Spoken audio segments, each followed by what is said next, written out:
Amém? Vamos abrir as nossas Bíblias na carta de Paulo aos Filipenses, capítulo 2, a partir do versículo 3.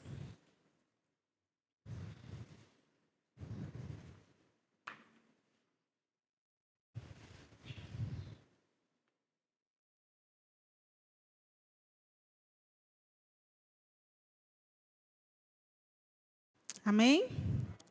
Filipenses 2, a partir do verso 3, diz assim: Nada façam por ambição egoísta ou por vaidade, mas humildemente considerem os outros superiores a si mesmos.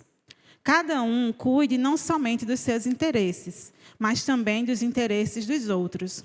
Seja a atitude de vocês a mesma de Cristo Jesus, que, embora sendo Deus, não considerou que o ser igual a Deus era algo a que devia apegar-se, mas esvaziou-se a si mesmo, vindo a ser servo, tornando-se semelhante aos homens.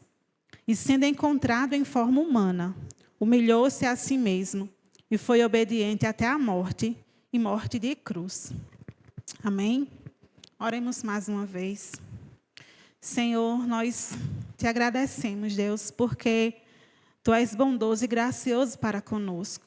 Tu nos deixaste a Tua palavra, Senhor, para que nós pudéssemos aprender de Ti com ela, Deus. Nos ajude nessa noite, que o Senhor possa aquietar o nosso coração e a nossa mente, para que possamos compreender aquilo que o Senhor quer falar conosco, Senhor. Tira de nós qualquer empecilho e nos ajuda nessa noite, em nome de Jesus. Amém. Irmãos, nós estamos na escola dominical pela manhã, estudando com o pastor sobre a nossa relação com a igreja. Quem tem vindo ou quem tem visto na transmissão sabe. E no domingo passado, o tópico que nós vimos foi por que congregar. E um dos pontos que o pastor mencionou era para viver a comunhão dos santos. No sentido de que nós não fomos salvos para viver isolados, e sim como membros de uma família vivendo em amor. Amém? Então, nesse novo relacionamento que nós somos inseridos quando nós somos alcançados por Cristo, nessa nova família que nós passamos a pertencer, com o passar do tempo, alguns problemas começam a surgir. E esses problemas são frutos de um pecado que está presente no nosso coração, e muitas vezes a gente não percebe, porque ele é, de certa forma, sutil. Então, nessa noite, nós vamos refletir um pouco sobre isso, sobre como identificar e combater esse pecado, para que nós possamos viver a comunhão dos santos em comunidade, vivendo para a glória de Deus.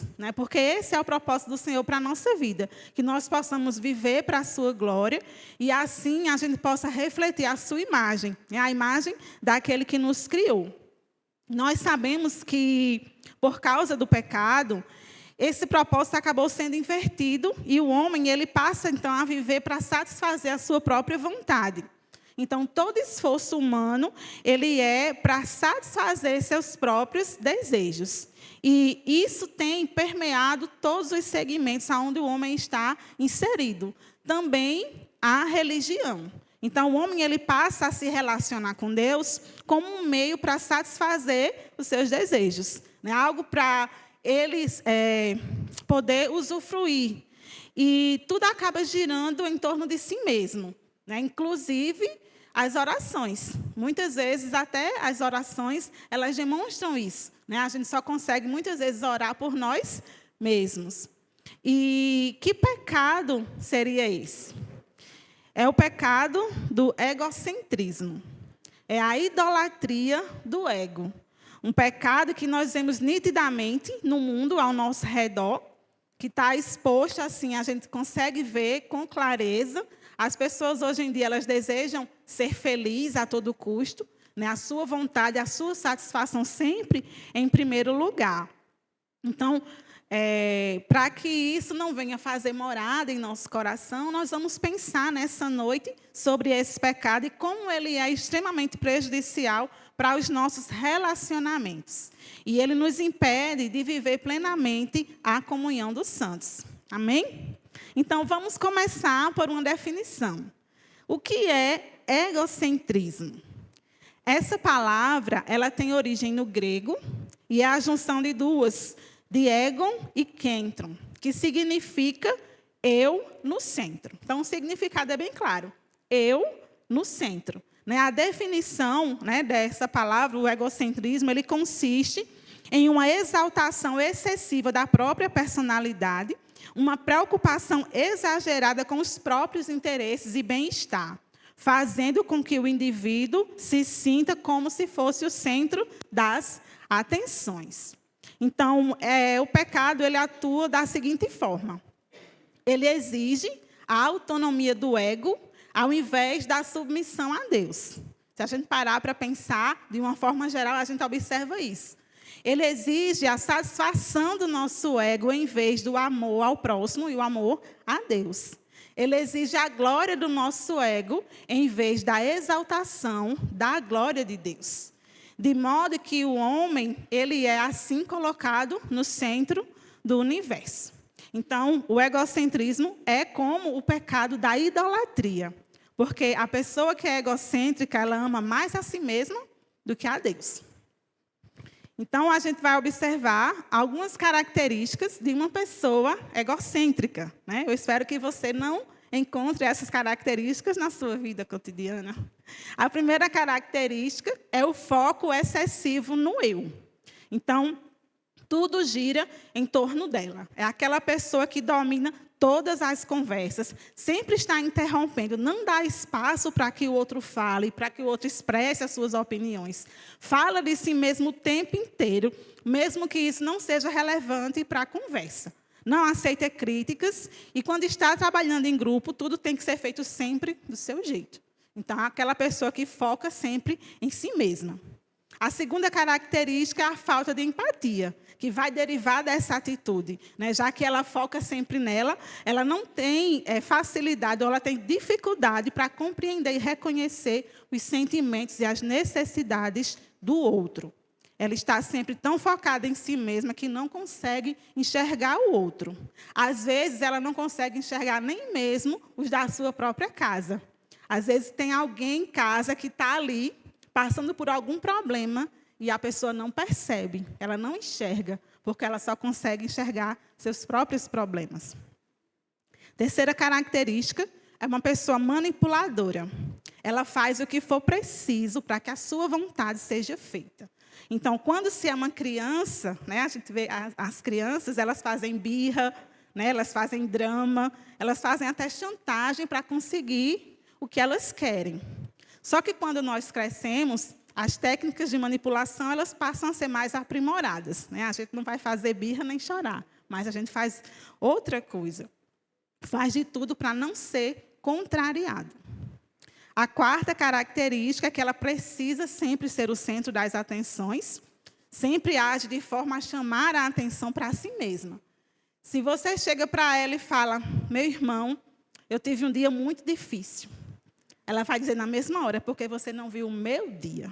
O meu dia foi muito mais difícil. É problema em todas as áreas. Então, sempre ela vai se colocar no centro das atenções. E a quinta, ela tem dificuldade de reconhecer seus erros e assumir a responsabilidade. Então, é aquela pessoa que está sempre certa. Ela nunca erra. Se alguma coisa deu errado, não foi culpa dela. É praticamente um ser humano perfeito. Então, existem outras características, mas só com essas aqui a gente já consegue perceber como isso tudo é prejudicial para qualquer tipo de relacionamento. Seja na igreja, seja na nossa família, na escola ou no nosso trabalho. Então, o egocentrismo, ele nos impede de servir a Deus e de viver para a sua glória. E com relação ao serviço, ao nosso serviço, ele pode ocasionar alguns problemas, como, por exemplo, prejudicar a comunicação. Como a gente viu, as pessoas egocêntricas elas tendem sempre a falar mais de si mesmas e não se interessar para ouvir o outro. E como irmãos em Cristo, nós sabemos que nós precisamos saber ouvir. Nós precisamos saber aconselhar. Tiago vai falar na sua carta que nós devemos estar prontos para ouvir. Então, saber ouvir demonstra que nós nos importamos com o outro. E mesmo parecendo algo simples, é uma demonstração do amor de Deus na nossa vida. Amém? Então, uma pessoa egoísta, ela não tem disposição para ceder, para negociar ou para ouvir o outro. Ela geralmente não possui domínio próprio quando ela é contrariada. Ela tem grande dificuldade em aceitar respostas negativas. E ela acaba causando conflitos nos lugares onde ela está atuando. Então, como nós podemos resolver esse problema? Como podemos tratar esse pecado? A resposta é da maneira como todo pecado deve ser tratado. Como lá em 1 João nos diz, 1 João capítulo 1, verso 9, que se nós confessarmos os nossos pecados, Ele é fiel e justo para nos perdoar e nos purificar de toda injustiça. Então, o caminho, em primeiro lugar, é reconhecer o nosso pecado, confessar e deixar. Em Provérbios 28, 13, diz: quem esconde os seus pecados não prospera, mas quem confessa e deixa alcança misericórdia. Então, o egocentrismo, ele é um pecado que ele traz inúmeras consequências. E quando nós olhamos para a Escritura, nós vamos ver versículos que falam contra ele. Mas, nessa noite, como um remédio para esse pecado, como uma solução para esse problema, a fim de que a gente possa servir a Deus com excelência e viver de forma a glorificá-lo em nossa vida, eu quero, nessa noite, chamar a sua atenção para Ele que é o nosso maior exemplo. Quem é? Jesus. Então, se a gente ama a Cristo, nós vamos desejar de todo o nosso coração viver uma vida que agrada a Ele. E esse precisa ser o objetivo principal da nossa vida. Então, se viver uma vida que agrada a Deus não é importante para você, tudo que a gente vai falar aqui, tudo que você possa escutar em outra ministração, vai entrar por um ouvido e sair pelo outro sem frutificar, porque o seu coração não deseja viver uma vida que agrada a Deus. Então, em primeiro lugar, nós precisamos desejar viver uma vida que agrada a Deus. E precisamos ter a consciência de que, a partir do momento em que nós somos alcançados por Cristo, regenerados, que nascemos de novo, nós entramos numa estrada e seguimos por um novo e vivo caminho que vai nos conduzir até o céu. Só que nesse processo, nesse caminhar, o nosso alvo é nos tornar cada dia mais parecidos com Cristo, mais parecidos com Ele. E é interessante que a gente sabe que lá em Gênesis diz que nós somos criados à imagem e semelhança de Deus. Mas como nós podemos refletir essa imagem? Cristo é essa imagem encarnada. E o que tem na Escritura a respeito dele nos deu uma direção de como nós podemos nos parecer com ele. É olhar para Cristo, é olhar o seu exemplo e tentar imitá-lo. E pedir a Deus que possamos conseguir seguir os seus ensinamentos. Então, esse é o nosso alvo, nos tornar parecidos com Cristo. É assim que nós podemos vencer esse pecado. Então, irmãos, o contrário da exaltação do ego é a humildade. E humildade é nada mais, nada menos do que a virtude de reconhecer a própria limitação e também reconhecer a soberania de Deus, colocando Deus sempre em primeiro lugar e servindo ao próximo com mansidão, sem orgulho e sem arrogância. Então, não é uma falsa modéstia, mas é uma avaliação equilibrada de nós mesmos, que a gente precisa basear no sacrifício de Cristo, no exemplo que Cristo nos deu. Então, Ele nos deixou esse exemplo, e nós não podemos dizer que seria algo fácil de fazer. Não é fácil, porque vai contra a nossa natureza carnal. Porque a nossa carne, ela deseja ardentemente o quê? Que o nosso ego seja massageado. É isso que a nossa carne deseja. É isso que a gente observa em muitos lugares. Muitas igrejas lotadas de pessoas buscando massagem no ego. Muitos pregadores massageando o ego das pessoas que estão ali para terem a satisfação, o prazer em ouvir que elas são boas. Então, nós precisamos lutar contra isso. Então, o Senhor, Ele nos fala que aquele que quer ser o seu discípulo deve negar-se a si mesmo. Negar o seu ego, a sua vontade. Amém? Então, vamos ver o texto que nós lemos no início, o exemplo que Cristo nos dá aqui em Filipenses, no capítulo 2, a partir do verso 3.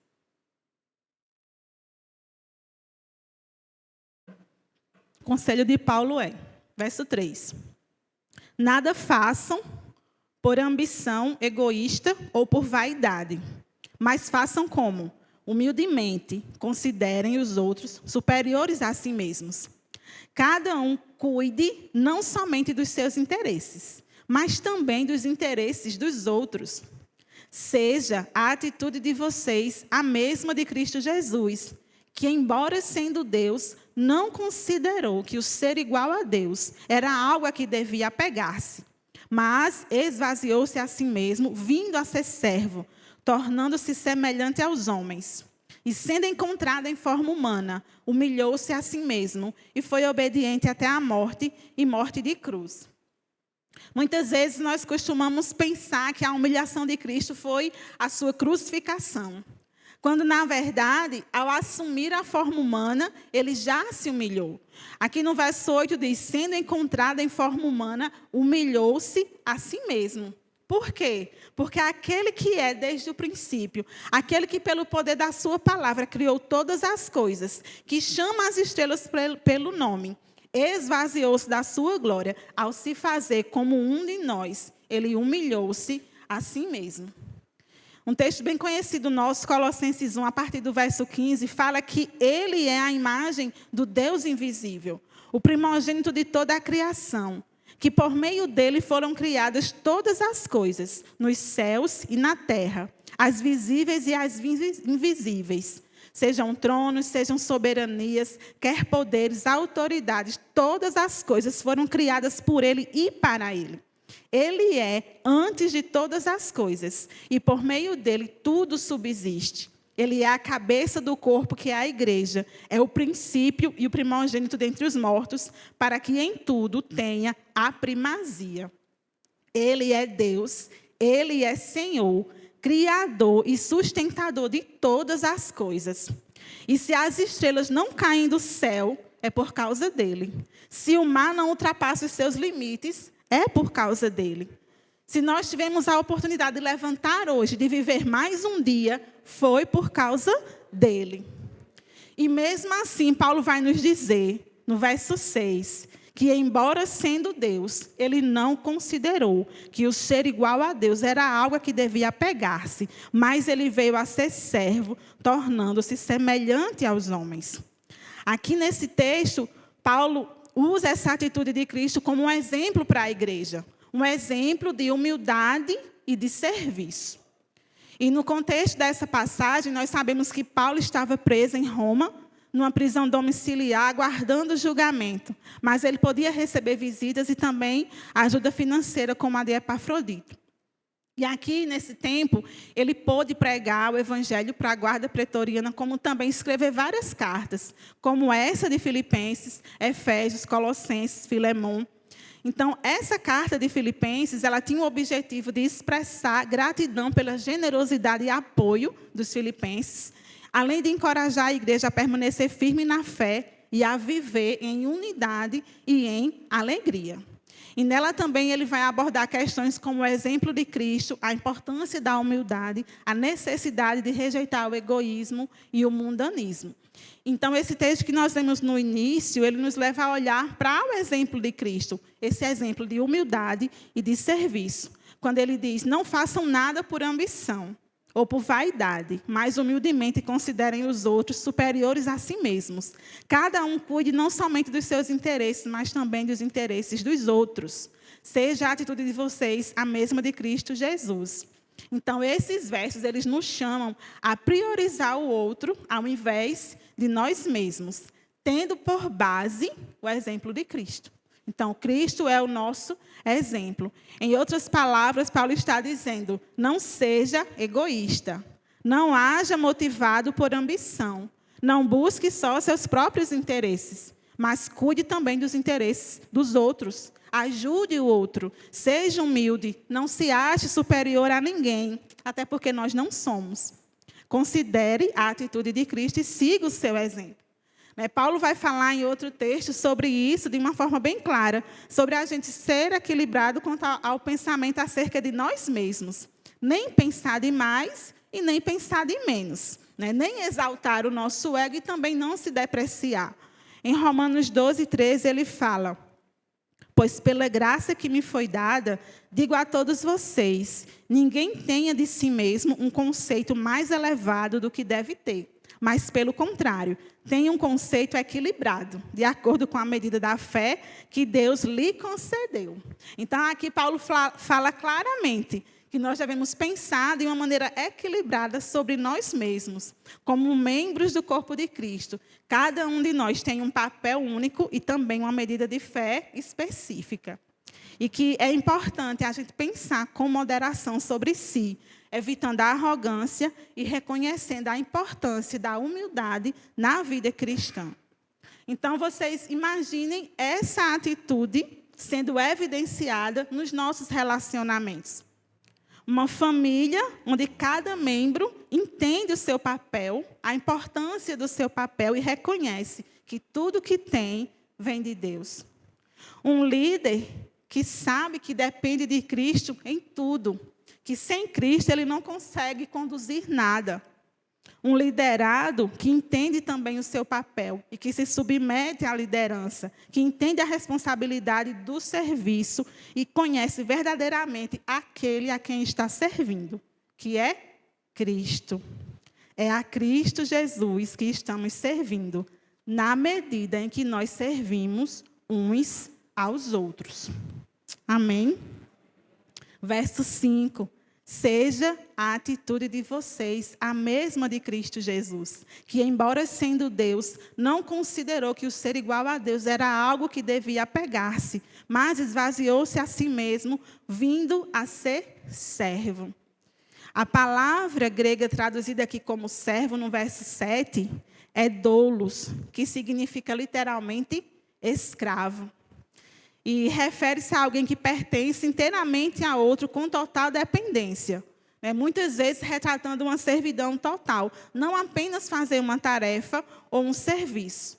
Então, Cristo, quando ele esteve aqui na terra, cumprindo a sua missão, ele abriu mão da sua glória, da glória que ele tinha com o Pai, para se tornar servo, escravo. Isso significa que ele não veio apenas para trabalhar ou prestar um serviço, mas para se submeter à vontade do Pai de forma absoluta. E o texto vai dizer, até a morte, e morte de cruz. Um escravo, ele não tem vontade própria. Será se nós conseguimos servir ao Senhor dessa mesma forma? Abrindo mão da nossa vontade? Pense um pouquinho.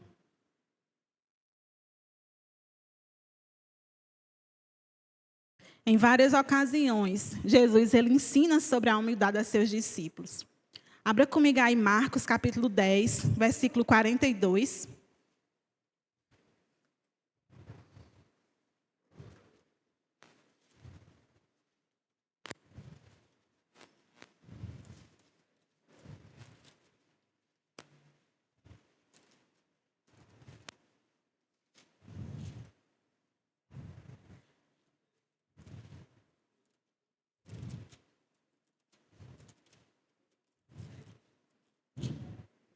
Marcos 10, a partir do 42, vai falar sobre o pedido de Tiago, e de João.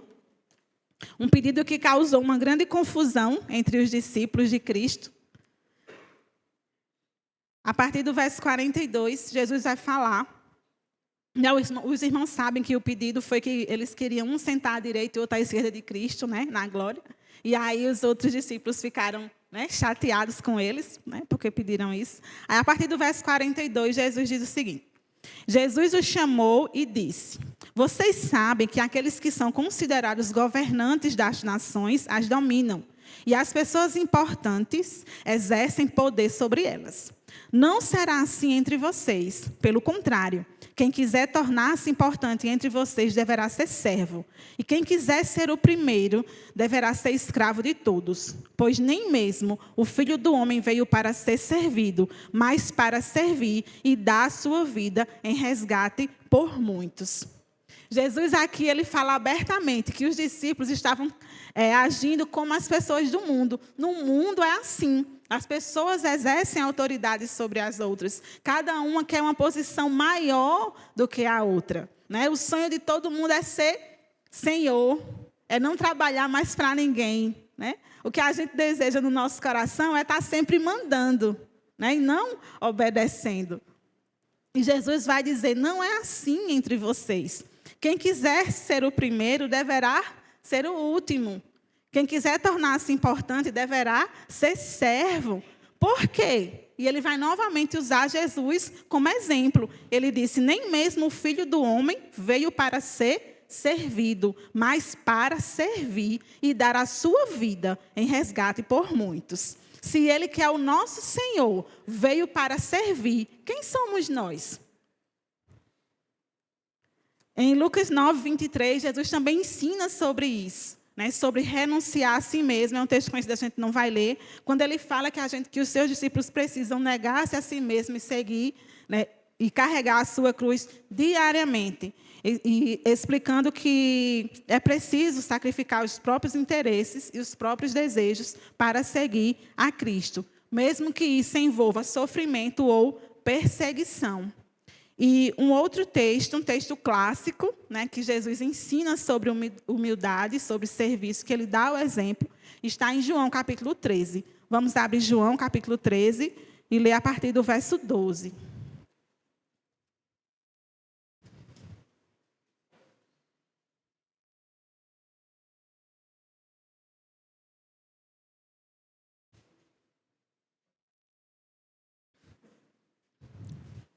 É a passagem onde Jesus lava os pés dos discípulos. A partir do verso 12, ele diz o seguinte. Quando Jesus terminou de lavar os pés, tornou a vestir sua capa e voltou ao seu lugar. Então lhes perguntou, vocês entendem o que eu lhes fiz?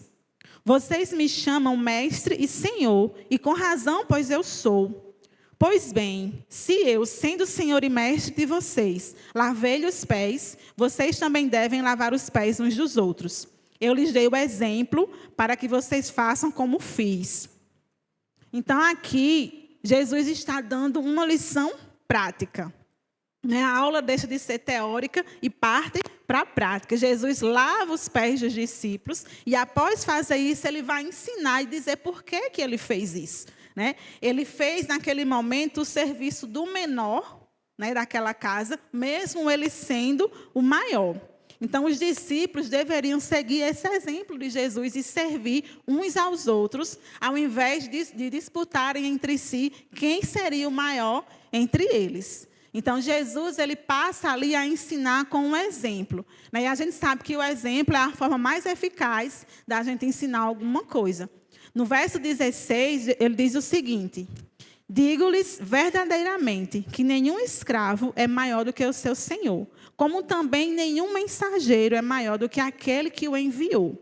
Então, aqui, Jesus está dizendo o quê? Se o servo não é maior do que o seu senhor, e o senhor serve, então os servos não têm desculpa para não servir uns aos outros. Amém? Então, se o servo não é maior do que o seu senhor, foi o que ele disse, né, que nenhum servo é maior do que o seu senhor. E Jesus, como o Senhor serviu, então não tem desculpa para que os servos não sirvam. Então, se a gente pensar nisso e aplicar a nossa vida de uma forma geral, imaginem como nós iremos viver. Na nossa família, como você tem servido as pessoas da sua casa? Você geralmente é aquele que serve ou é aquele que espera sempre ser servido? No seu trabalho ou na sua escola, onde você está frequentemente, você é aquele que colabora ou é aquele que está sempre esperando que alguém faça o trabalho, que alguém faça o serviço por você? na obra do reino de Deus, como é que você tem servido? Com negligência? Sem compromisso? Também esperando que alguém faça por você o seu trabalho? Servir a Deus, meus irmãos, não é um peso, é um privilégio. E nesse texto aqui, Jesus vai falar algo interessante na sequência. O verso 17, ele diz assim: agora que vocês sabem essas coisas, felizes serão se as praticarem. Agora que vocês aprenderam, serão felizes se colocarem em prática. Isso pode parecer uma loucura para o mundo, mas no reino de Deus, feliz é aquele que não apenas chama Jesus de Senhor e de Mestre, mas que também o imita servindo ao próximo. Então, existe felicidade no serviço. Há felicidade no serviço. Nós podemos encontrar, sim, alegria e satisfação servindo a Deus. E como é que nós servimos a Deus? Servindo ao nosso próximo. Aquele que está conosco. É assim que nós servimos a Deus. É vivendo a comunhão dos santos que nós podemos servir uns aos outros em amor. Amém? Então, para finalizar, a solução para esse problema, para o problema do pecado, do egocentrismo, está em a gente seguir o exemplo de Cristo, que deixou a sua glória, que deixou o céu, os anjos, e veio ao mundo para servir pecadores como eu e você. Então, por isso, na vida do cristão, não há espaço para vaidade nem para orgulho. Então, não alimente o seu ego. Tenha cuidado com os elogios, tenha cuidado, avalie a motivação do seu coração em tudo que você faz. Amém? Que o nosso maior desejo seja imitar a Jesus, seja ser como Jesus, humilde e manso. Amém?